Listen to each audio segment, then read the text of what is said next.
Good afternoon, all. Welcome to Rotary Club of Greenville. And at our club, or at our table rather, we got to the beach a few times and out to Sedona, which was direct opposite of the beach.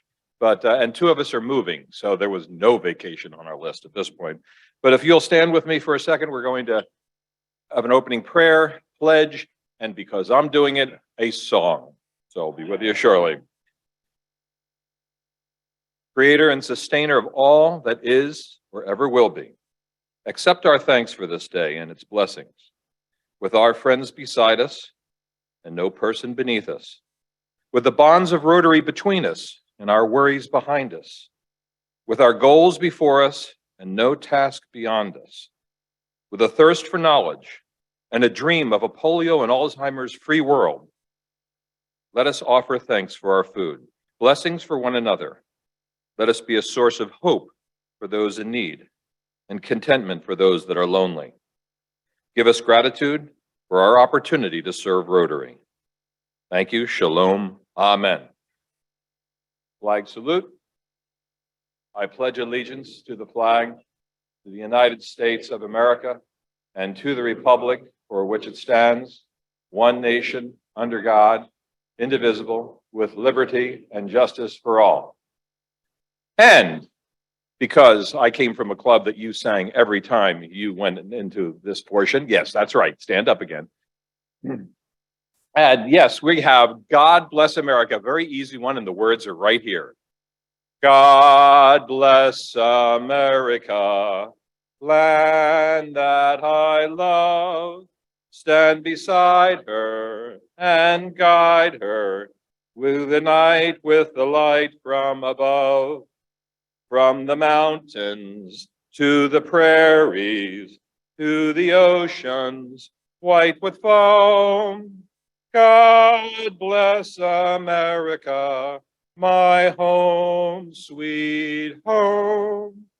God bless America, my home, sweet home. Thank you. Hi, everybody. My name is Roger Heitzig. Do we really need pictures? Okay, and I'm going to sing our guests. No, I'm here to introduce our guests. We have two guests with us today. Eileen Schell, who is a guest of Lucy Henry over there. And then sitting at my table, we had Steve Townsend, who's a guest of the club. So welcome to both of them.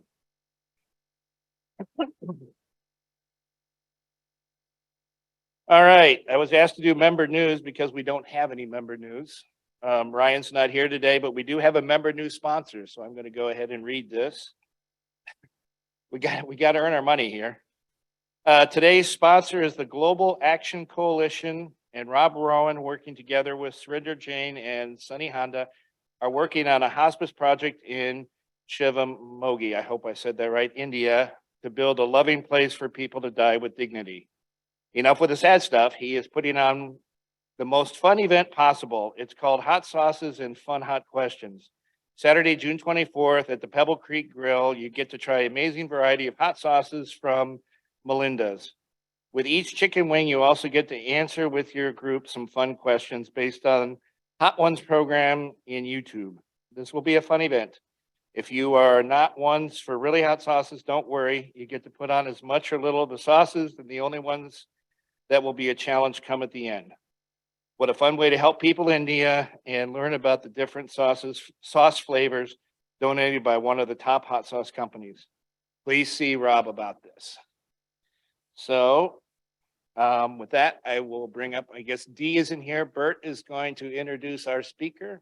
So Bert.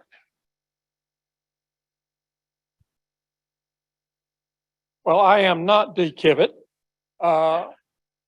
Apparently everybody knew it but Jenny when she put all the other stuff together. Dee forgot to tell her that she wasn't going to be here.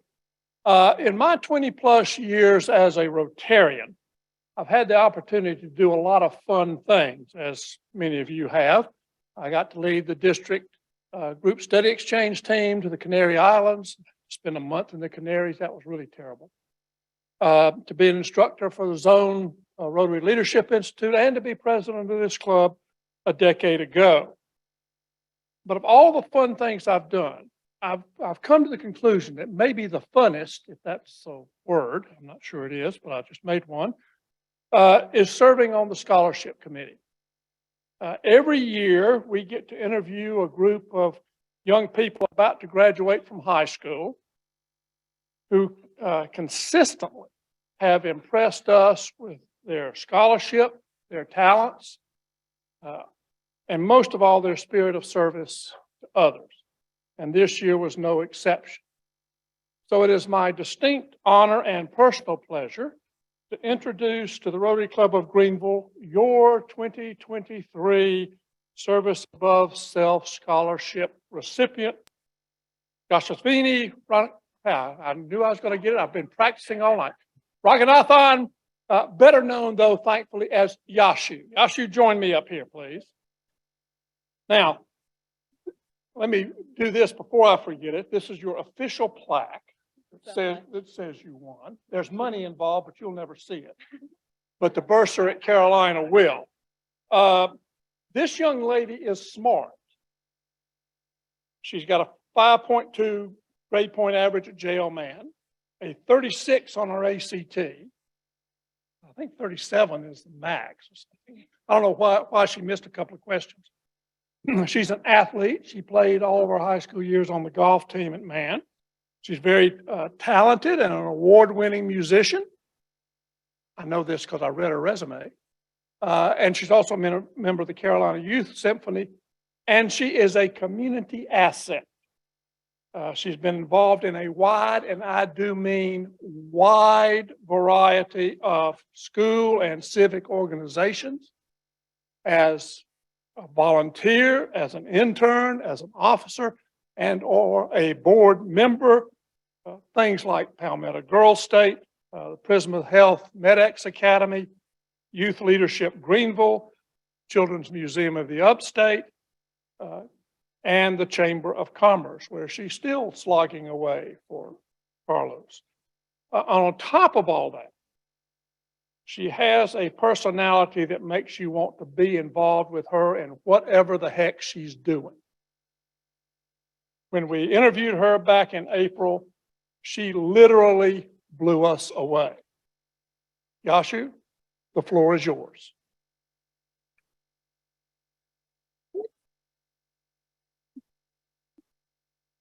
Well, first, thank you, Dr. Strange, for that amazing introduction, and I hope to prove that truthful as I go on to my future college career. So again, my name is Yashasvini Ranganathan, which I know is a mouthful, so thankfully I go by Yashu. And I am so incredibly honored to be this year's Service Above Self scholarship recipient. I mean, I knew a lot of the other kids that were also going for it, and let me tell you, it was such a competitive applicant pool. I mean, I am so honored to have even been, considered for this position, let alone get it. So a little bit about me and my background. I'm very proud to be a first-generation immigrant. My parents are sitting over there. They immigrated to Canada, and then I was born in Canada, and we came down to South Carolina when I was about 5 or 6. And one of the things that has always been instilled in my family is, furthering yourself, but being able to give back to your community. Both of my grandfathers were members of the armed forces in India, and they both really instilled that value of, working to further yourself through education and giving back in whatever way possible, and giving back in a way that you're passionate about the cause. And COVID obviously was a very big part of my high school experience. And afterwards, I kind of felt myself feeling a little bit lost. I used to be very involved in school, and all of a sudden it all got taken away from me, and I didn't really know what to do with that. So even though around 10th grade, I thought I did not want to work with kids at all, I decided to intern at a therapy center for special needs kids, because I was like, you know what, I need to change the scenery. I just need to get out there. And within 1 week of my internship period, I realized that this is what I wanted to do for the rest of my life. I mean, being involved with this community, it was truly life-changing. Working with those kids who have been given every obstacle in life and they're still happy and they're still pursuing.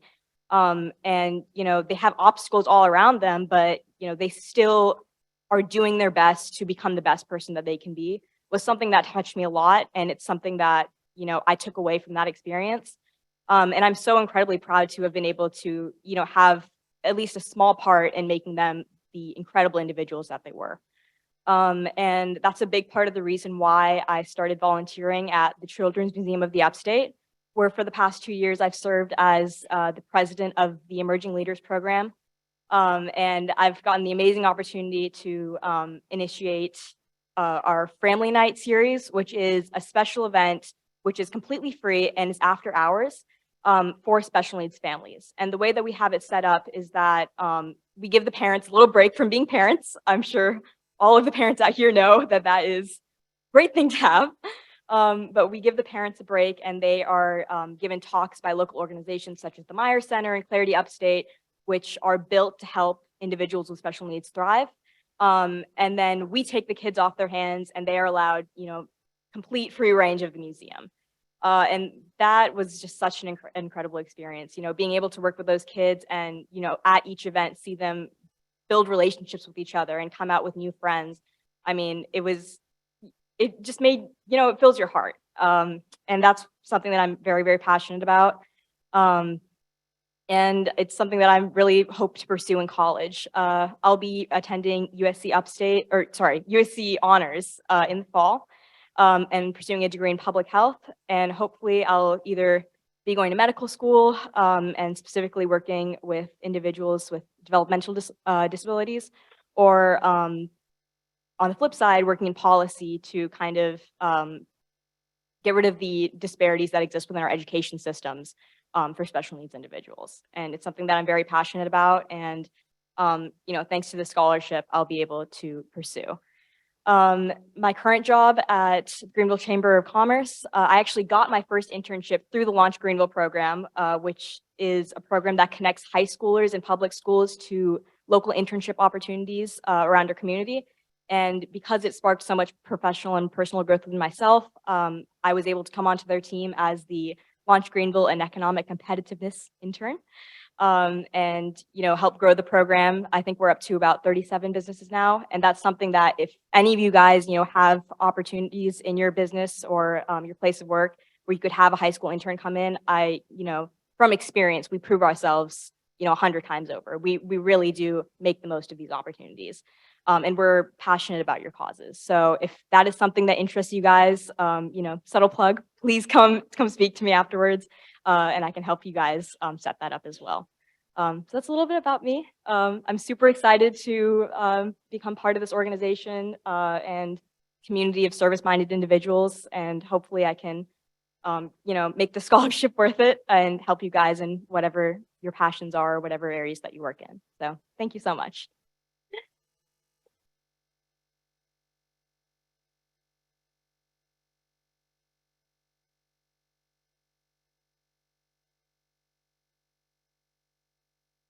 Good afternoon, everyone. Today I have the honor of introducing our speaker, Randy Redlinger of Gateway.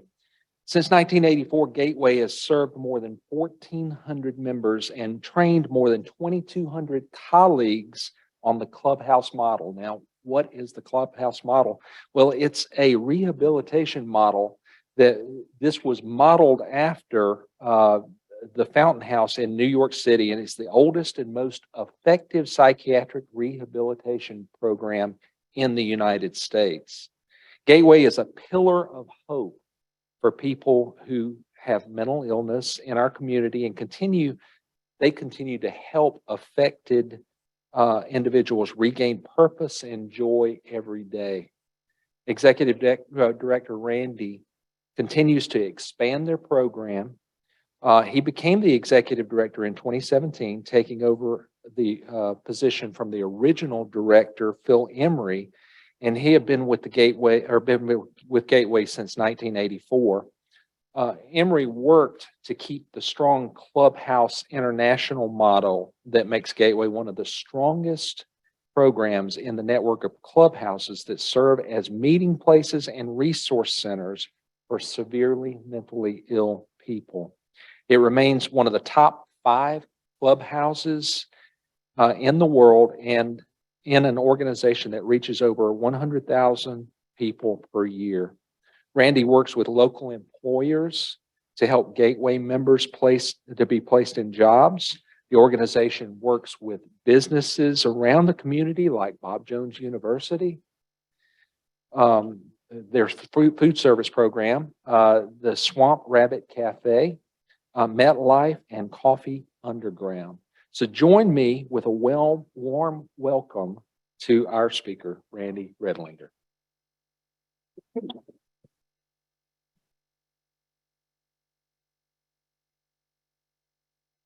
Thank you, Scott. Well, with that introduction, I don't know what else to say, so I'm done. No, no, actually, the intent of today, first of all, thank you to the Downtown Rotary for giving us this opportunity to share about a nonprofit that's been here in Greenville since 1984 and has actually served over 1,500 individuals that have been diagnosed with a serious and persistent mental illness. Again, like Scott said, give them a place of hope and opportunity. So that helped guide me through. So I get the fun job of kind of giving you the nuts and bolts of what a clubhouse model is. And then specifically at the end, we'll get specific to Gateway and our history and where we're at today. So this is Gateway. We're located at 423 Croft Street, just as you're coming from the north of Greenville into downtown there on Poinsett Highway. And this is actually where we've been located since 1985 is where we moved in actually across the street from this location and had been there for over 30 years providing services. And as Greenville has grown, so also we recognize the need that we needed to grow along with that. So we're very fortunate to be able to purchase the whole block across the street from our old location and build a brand new clubhouse facility that we moved into in 2020. I mean, why not? Everything else was happening in 2020. Why not move a whole program across the street? So with 18 semi-truck loads, we were able to accomplish that and didn't miss a beat during that whole time. So the clubhouse model, what exactly is it? It's a community-based approach that complements available psychiatric treatment. Now, there are no psychiatrists or doctors or nurses that are at our program. We are a community-based program. You know, we see that members have their doctors and stuff that they go to. They have their therapists and psychiatrists and stuff that they, see. We are that community connection to now get them back into the community. So often with mental illness, it tends to isolate people. They don't know they've possibly lost jobs or had to quit school or just didn't know where to go. Where am I a part of in this community? And the clubhouse helps to provide that opportunity. And we're a very intentional model and program. It was mentioned of Clubhouse International. They're the international organization that supports the growth of clubhouse models throughout the world. And today there's over 300 clubhouses, about 200 in the United States, and then a little over 100 in other countries around the world. We're also recognized by the World Health Organization. We're an evidence-based program through SAMHSA. We're accredited by CARF International. And then we've also, as a clubhouse model, been recognized by the Conrad Hilton Humanitarian Prize as a program that really addresses poverty and supports people with mental illness and the need for that community support. So Clubhouse is no more than just a program. As you come into the Clubhouse, you'll recognize, wow, there's a lot of movement and you can't tell who's staff, who's members, and you just know there's a lot of stuff that's going on. And in our Clubhouse, we're a community of people committed to each other's success. We're working together. There's repetitive opportunities and stuff to go back to work, to go to school, or to come in and assume a role within our Clubhouse and use your talents and abilities to build your confidence, your self-esteem, to then be able to reach those goals that you have for yourself in your life. Opportunities to join and rejoin the worlds of friendship, family, important work, employment, education, and access to effective services and support. So it's an all-encompassed program that meets the whole person. And and what those needs and dress it together as a community. The first clubhouse, as Scott mentioned, was found in New York City, not too far from Times Square. Actually, it's in Hell's Kitchen. What a place to start a program, but that's where they started back in the 40s. And it started with several individuals that were in the state hospital in New York. And so they connected with groups and stuff that they would do in the hospital, got to know each other, and then they'd be discharged. And then next thing you know, they'd be back in the hospital, reconnect, catch up where they left off. And there was this revolving door. So finally, the group got together that knew each other and said, look, we got to support each other outside of this hospital and get back into our community. So they started meeting at coffee shops and the stairs of the library and wherever they could find to meet in New York City. And they called themselves WANA, which stood for We Are Not Alone, which was very important. And again, something that mental illness tends to do to an individual and to their community around them is isolate them and they feel very much alone. So this group sought to change that and to support each other and help each other to get back into the communities, whether it's to find a place to live, to find work, to find food for that day, or just to have some place to come where people understood what they were going through and what they were challenged with and find that support. And now there's communities all over the world that are replicating the clubhouse model as Fountain House was, and to provide that community support to individuals in their community that need a clubhouse. And we're hoping to get more throughout the state of South Carolina. Actually, we're thankful we got a grant through the Duke Endowment that Clubhouse International is going to be able to start a project to build the support to help clubhouses grow in the state of South Carolina. So we're really looking forward to that. It's kind of new, the beginning stages, but that's going to be great to have more accredited clubhouses in our state. So clubhouses offer people who have mental illness hope and opportunity to achieve their full human potential. What is a clubhouse? Our members that come to our clubhouse, they participate voluntary. It's a voluntary program. No one is forced to come to clubhouse, but it's something that you want to be a part of, kind of like the Rotary Club, right? I don't think y'all are forced to come here, right? Maybe some employers might force that. But it's a safe place and a safe place with opportunities that individuals can connect. And then also it's operated on proven standards. There's 37 standards for the clubhouse model that we follow as a program. So we just don't meet and just figure it out during the day, but there's a very intentional process and model that we follow to make sure that we're providing the opportunities to those that attend our programs. And as mentioned, we're community-based and we complement available psychiatric treatment. In other words, we support that mental wellness and that journey that each individual is going through. So clubhouses are holistic, again, working with the whole person and your needs, whether it's finding housing, maybe it's just friendships, maybe it's going back to school and getting further education. And it could be a variety of things and needs that people are coming with, and we're meeting those as a community. We're inclusive. Anyone with a diagnosis of a mental illness is available to be able to come and be referred to our program. We're helping members to sustain a quality and a purposeful life as they move forward. Responsive, we're dedicated to continuous improvement based on direct feedback from our members. Our members have a voice in what is going on in the clubhouse.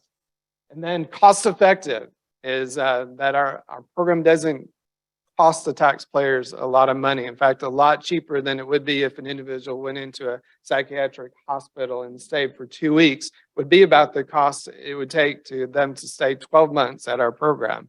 So it's very cost effective and beneficial to communities. So characteristics of a clubhouse members, as I said, is voluntary and long-term. Members play a key role in everything that we do. Everything we do, even today, 2 members are with me and they're going to be able to share their story. And that's really what you're going to remember at the end of this. But members are part of everything that we do. Everything in a clubhouse is meaningful work that is a valuable tool there for our members to be part of. Our work and social activities are also meaningful. We just don't create work. There's plenty of work to do. our program. And then we also help to provide paid employment opportunities out in the community through a variety of partnerships that we have with local businesses, or maybe the member just has, I would love to work at such and such, and then we will help them and provide them the tools and the support to be able to open that door of opportunity for them. Oh, here's a picture of someone. So that means you get to break from hearing me. And I'd like to introduce Patricia Baird. She's been a member, I think, for about 9 years. And she would like to come and share her story and how meaningful Gateway has been.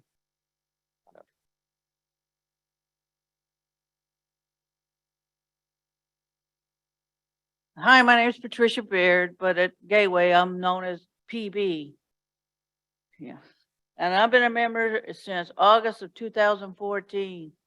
And before I had my own apartment through Gateway, I was living with family. And you know how living with family goes. You don't always agree with everything.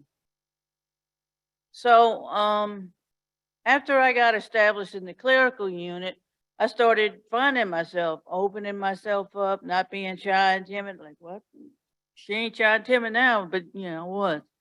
And I got clerical, and then October of 2015, I had my own TEP, which was MetLife, and I loved that job. And then we went to the Christmas party that Gateway has every year at downtown Hyatt. And May of 2015, I was offered my own independent apartment through Gateway, and I've been there since 8 years this May. So I'm proud of that. And, you live by yourself. You don't have to answer to anybody. You just do what you want to within the limits. And I couldn't be grateful, and Gateway has changed my life for the better. I have more confidence knowing I can go out there and tell the world about Gateway, what it's done to me, and I couldn't be more grateful. Thank you, Gateway.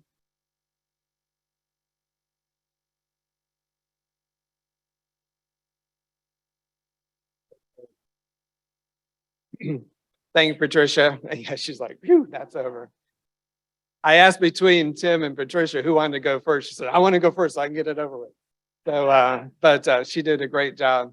When she mentioned MetLife, that's one of our employment partners out in the community. We've actually been with MetLife since '87 and working in their mailroom. And even when they moved further out of this Greenville, they said, you got to come with us. You got to come with us. And thankfully, we've been able to sustain that relationship and that opportunity for our members to work on a more of a clerical type position and get that experience and confidence to then use that then to further their career goals that they might have. So transitional employment, as she mentioned, are temporary jobs. They're 6 to 9 months. And we actually go in and learn that job as placement managers, as staff at the clubhouse. And then we train members to then work those jobs and then sustain that for 6 to 9 months. And if there's a new position, a new part of the position that comes in, we'll come in and help through that transition. So the employer really doesn't have to worry about training, doesn't have to worry about continuing to support, even through changes and stuff that might happen in the job, that we're always there. We want to make sure it's a success for that employer and a success to our members in that experience that they have. So we're so thankful for those partnerships. So what is the key ingredient that makes clubhouse communities so unique? And what it is the relationships that we're able to build. As you think of who you have the closest relationship with, it's probably someone that you're engaged with, not, eating around the tables around here, you do get to know people, but you really don't really get to know them. You've got to go out and do works, and that's great. I know the Rotary has a lot of projects and stuff that you work. And it's those times that you come together and you work together on a common goal that really bring you together and help to learn each other and build those closer relationships. And that's what we do at the clubhouse every day. We work together to accomplish the variety of functions that we have at our clubhouse, from welcoming people in, answering the phones, to writing newsletters, which are on the tables around you. You'll see a Gateway House newsletters. That is done by our members and staff in our community relations unit that is at our clubhouse. So relationships are very important. And then it's those relationships then when an individual comes into crisis or needs support then we're able to come alongside of with them, trusting and having confidence us and us knowing them and knowing their situation to then advocate for them to make sure that we avoid a crisis from happening. They get the support that they need, get it quickly. So relationships are developed between members and staff, and members. It's the key to our clubhouse rehabilitation system. Staff are not there to teach and be the experts, but we actually become dependent upon each other. And unlike other programs where maybe the participants are absolutely dependent on the staff to get things done, we as staff are small enough that we have to depend on the skills and talents of our members to make an effective program and to help our clubhouse run. So some other basic commitments is we have a work order day. So in order to have that working together and building those relationships, we follow a typical work order day schedule. So we open at 8 o'clock, and how many start the coffee pot at your work first thing, right? That's what we do at the clubhouse. We're starting our coffee, we're getting breakfast ready, getting ready to welcome those that will be coming in a little bit later. As soon as people come in, get their coffee, and then they go off to their different units and stuff. So there's 4 units that we have in our clubhouse that members are able to participate in, and that structures our work order day. I think we've covered most of that. Let's zip through here. Another I mentioned about the employment program. You know, a lot of members coming into our program want to be like everybody else. So what's something when you greet each other, and I saw some of you greeting each other, what's the first thing you ask someone? Before that. Well, you guys cheat. You got name tags. So first of all, what is your name? And so we want our members to be able to share it, be proud of who they are and what their name is. We don't just go by first names. We go by everyone. Actually, Caroline Stewart, who is our chair of our board and also part of the Rotary, she says, coming into the clubhouse feels like coming into Cheers. Yeah, it's not the bar and everything, but everybody knows everybody and everybody knows everybody's name. And she thinks that's so great. She used to be called Elliot's mom, but now we're recognizing her more as Caroline. So there's 3 types of employment programs that we provide. One is that transition employment, that partnership that we have with local businesses and entry-level positions to have that available and opportunity for our members. But then there's supported and independent also. Supported means that we might have a connection with that employer to kind of help open the door and help through the process of hiring them in and through that interview. Independent means that the members doing it all on their own, and we're just behind the scenes supporting them and providing them the tools to be successful. But all clubhouse employment is at the employer's place of business and pays the prevailing wage for the required work. We don't want companies to make up jobs for us. We're going out and fulfilling actual entry-level positions that a company needs. And you know, the uniqueness with the transitional employment program is that we guarantee that there will be no absenteeism. To those that have jobs, how many of you can guarantee that you will have no absenteeism in your employers or employees? We're able to do that because as staff, we become placement managers. And if a member is not, for instance, if Patricia, for one reason or another, couldn't work out at MetLife when she worked there, then a placement manager would go out and fulfill that position. So the employer doesn't have to worry about, oh, who are we going to get to fill in that, you know, that role? It's so important. We're there, and and that's that partnership that we have with the employer. Another thing is our evening weekends and the holidays. You know, I talked a lot about our interaction in the work order day and focusing on the work and doing that work together. Well, we also have fun together as well, because isn't that part of all our experience? And so part of our program is also having evening socials and weekend socials, celebrating on the actual holiday. Just remember, someone had mentioned the first time she came into Gateway was right before Thanksgiving. And she's blind and just an incredible member. And she says, all I do is smelling all this food that was being prepared by the clubhouse to celebrate the Thanksgiving. And we celebrated an actual Thanksgiving. And we had, I mean, a big old plates that, you know, it was just incredible. And it's all fresh. Nothing is made out of a can and stuff. We do everything fresh because that was that. Except for the cranberry sauce. I think we tried regular cranberries and people didn't like it. It was too strong. So we stuck with the gel. But we have fun together, and that's part also of that building relationships, not only in a work setting, but also in a recreation and fun setting. Community support. A lot of our members coming in, again, focusing on their needs, need a place to live, need better housing options. And Gateway's been fortunate since 1984 to develop 4 complexes. So we have 70 apartments that we're able to offer to our active members to have a place to live. And it's not transitional housing, it's permanent housing. We've got members that have lived over 30 some years in their apartment and are so thankful for that opportunity. As Patricia mentioned, being there for 8 years. So to keep them their own, but of course that comes with also supports that we identified, and that is a financial support. Now they're not living with family and stuff, they're on their own, so they got to start paying rent and utilities and grocery shopping and personal needs. So we also have a member bank that we have at the clubhouse that's run by our members, and people are able to use it just like a bank out in the community and make deposits and withdrawals and pay and budget out money throughout the month.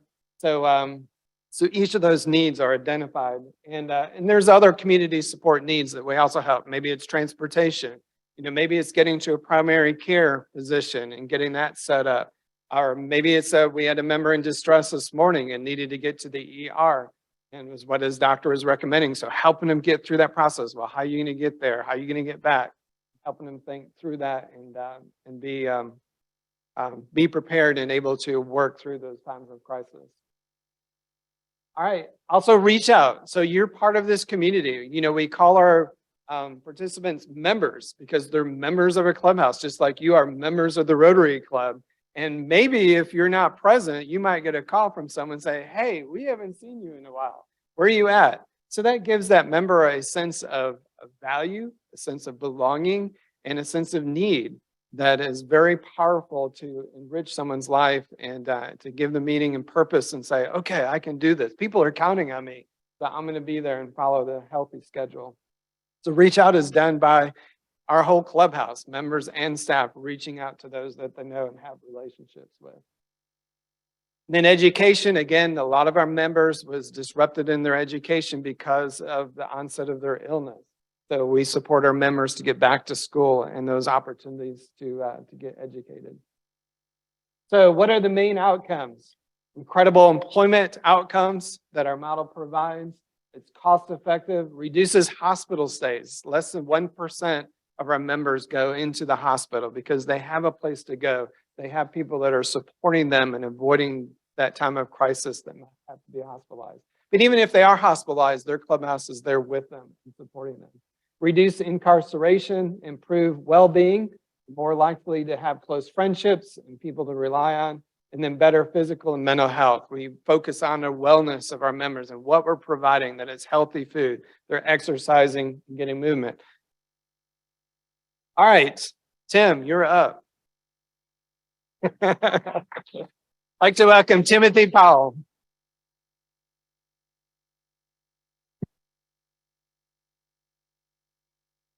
Well, my recovery story starts in a rehabilitation center in Baltimore, where I was just recently discharged from the military and was in a parachute accident, and they told me that I wasn't going to be able to walk anymore.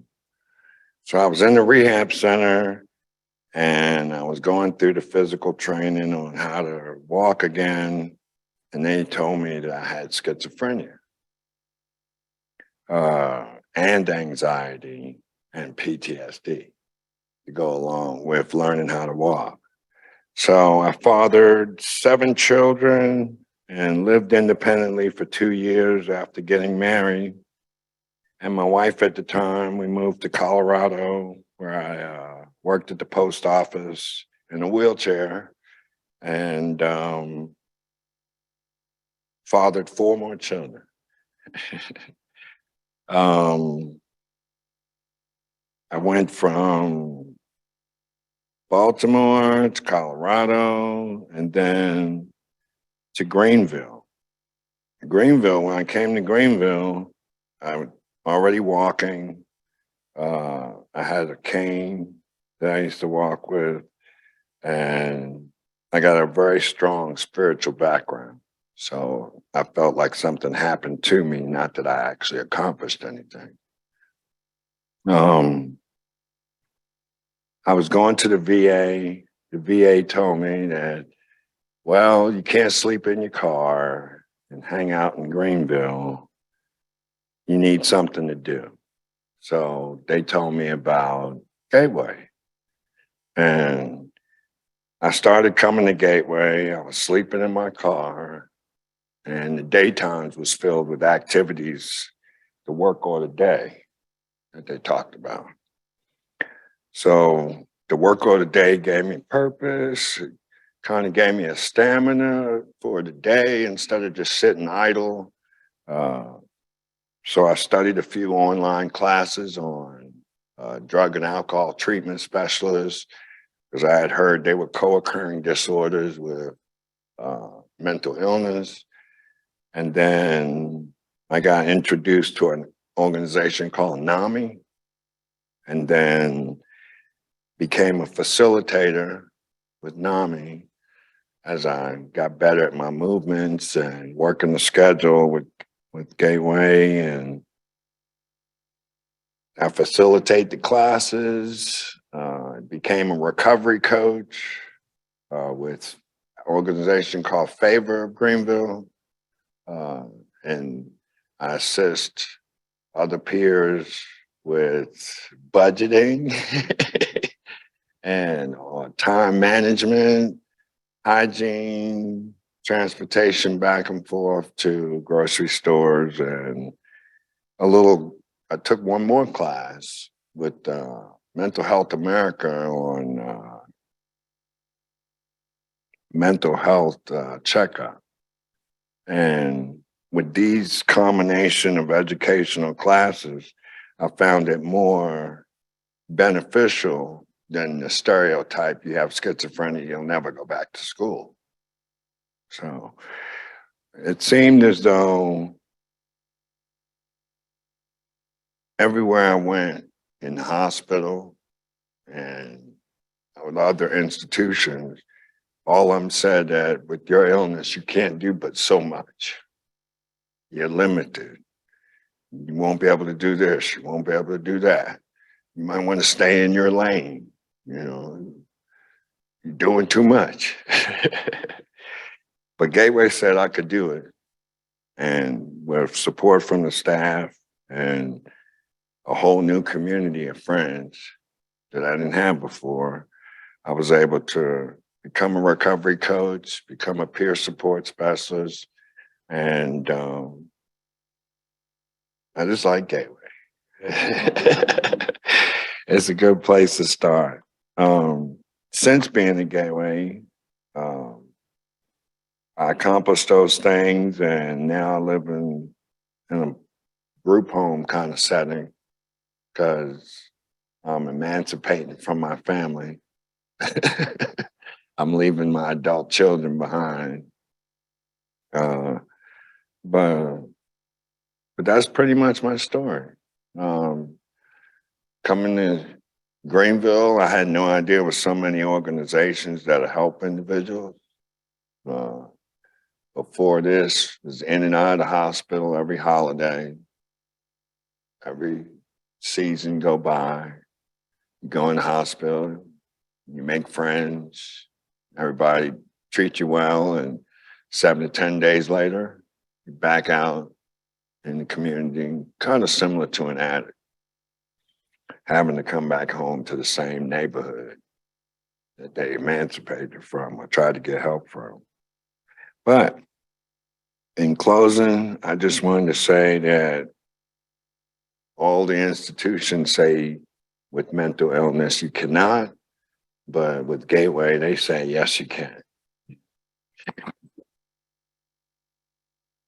Thank you, Tim. And Tim didn't mention he's also an Uber driver.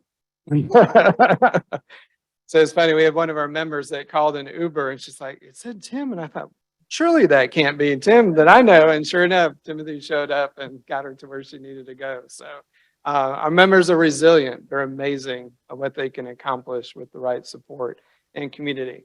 All right, we're going to fly through the rest of these slides. first of all, real quick, our mission. So our mission as a clubhouse model rehabilitation program is to provide rehabilitation opportunities to adult men and women recovering from the effects of serious and persistent mental illness so that they may lead vocationally productive and socially satisfying lives in their community. And Gateway's done that since 1984 when we started in providing this place of opportunity and hope to people that often get put to the side and people don't know what to do and how to help them. The clubhouse has figured that out and has been a very successful model to support. So we mentioned Phil Emery. He was the founding director. He was hired on April 1st of 1984. And from then, continued to help Gateway to grow, again, following the international model clubhouse. And finally retired in 2017 and July 4th. So he said, I started on April Fool's Day and it ended on Independence Day. So he thought that was pretty cool. You know, and again, Gateway has served over 1,500 adults since we've opened in '84. And we're also a international training base. We're one of 12 in the world that provide training for programs to come, and it's members and staff from these programs that come and learn best practices of how to strengthen their clubhouses back in their community to provide the same opportunities. So in 1984, we were on 415 Rutherford Street. And then as I mentioned, in 2020, we were able to move across the street to our brand new clubhouse facility that we designed specifically for the functions of our program. And we were so excited. And it was really neat for our whole clubhouse community to watch that building go up. Maybe some of you remember the big green building on Poinsett Highway.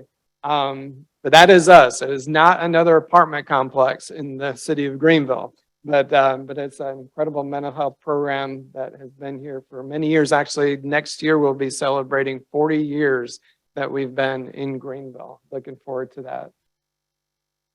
Walk you through a little bit of our clubhouse. Again, clubhouses need to be a place of dignity and place that people are excited and very welcoming to invite people and members and staff as they're coming into and our guests as well. So our reception lobby area, which is part of community relations, where both Patricia and Tim work. So often if you walk in, you will see one of those two greeting you and welcome you to our clubhouse. We have a member bank that we're able to design to support our budgeting and financial supports of our membership. We also have a snack bar downstairs. Our contractors are like, we've never put in two commercial kitchens in the same building.